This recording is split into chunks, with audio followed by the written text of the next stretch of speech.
sais que pour être en cohésion avec ton équipe, tu as suivi aussi la formation. Alors toi, tu es une grande experte quand même du lean manufacturing au regard de ton background.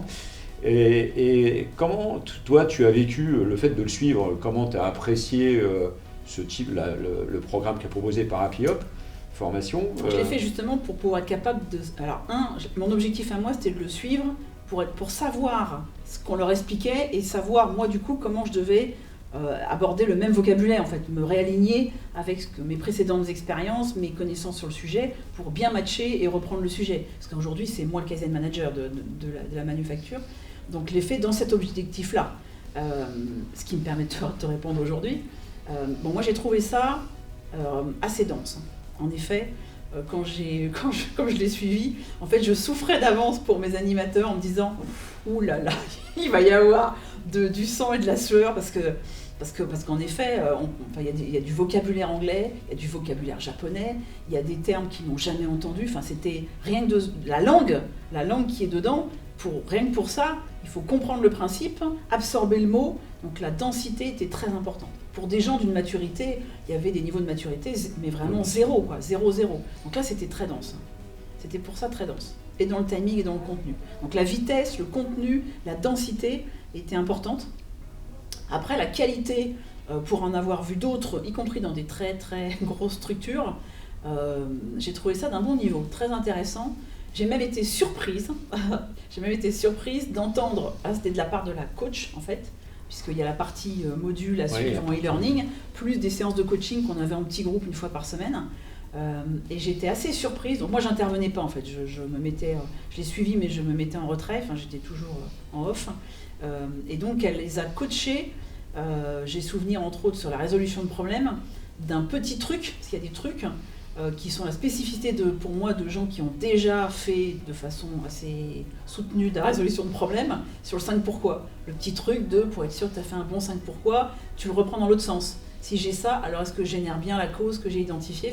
Et ça, en quelques années de sujets industriels, je l'ai rarement entendu en fait. Donc des petites choses comme ça qui m'ont laissé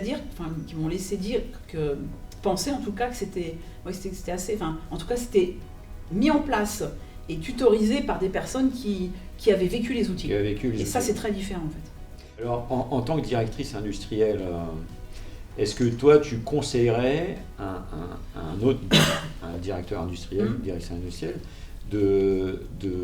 d'intégrer ce type de processus d'apprentissage au sein d'un programme de conduite du changement, de transformation? Au regard de ta première expérience? C'est pas mal du tout, quoi. Je dois reconnaître que l'outil est pas mal.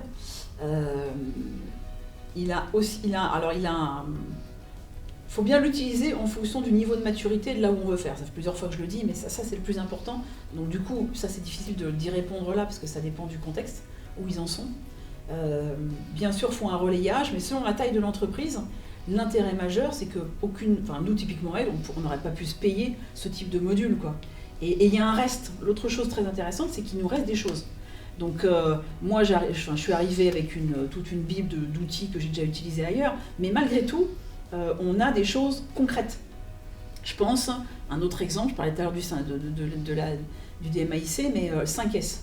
5S, c'est une formation, donc on a fait tout le déroulé, standard, blablabla, mais on sort avec quoi? Avec des checklists, ce qui est aussi, là c'est le bout du bout, quand on a fait du 5S jusqu'au bout, la checklist en formation, j'ai jamais vu, quoi, parce qu'il faut la pondre, à un moment, faut la penser, et là, en fait, en sortie de la formation, même si on est dans une boîte pas forcément de taille à faire tout ça, on peut, alors certes, il faut l'adapter, mais il y a l'outil, en fait, c'est un fichier Excel, vous le récupérez, vous l'adaptez chez vous, et c'est tout de suite opérationnel. Ça, c'est un peu la particularité de cette formation qui a été faite par des gens qui ont fait du chantier, quoi. Donc, qu'on en fait, qui n'est pas toujours le cas quand on est dans des boîtes avec des donneurs de leçons, entre guillemets, qui n'ont pas toujours fait autant de chantier que ce qu'ils expliquent. Donc, il y a des données de sortie quand même, des livrables qui sont intéressants en exploitation immédiate.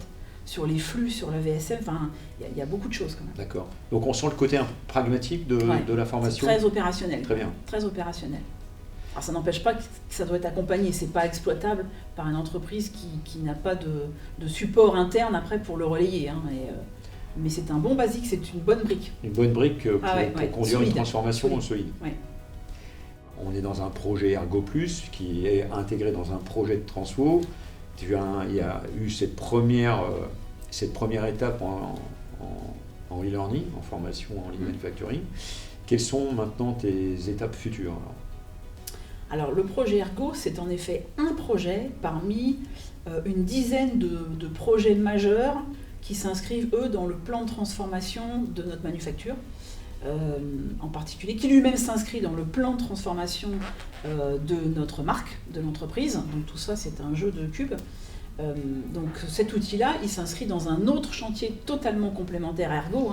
Le plus, c'est le pointeur par rapport à cet autre projet, qui est l'excellence opérationnelle. Le Ergo Plus, c'est l'ergonomie, les conditions de travail et la performance. Notre projet s'appelle PEPS, c'est la performance, l'ergonomie et la promotion du savoir-faire. Tout ça, c'est très lié. On est une manufacture, on est une marque, on a une notoriété, on a un vrai savoir-faire reconnu, connu, et on veut devenir, et avec des conditions de travail le plus puristes possible, au service de la performance. Donc tout ça, ça a du lien. Donc la suite, c'est le déploiement de tout ce triptyque, en fait, qui est un enjeu pluriannuel majeur pour notre entreprise.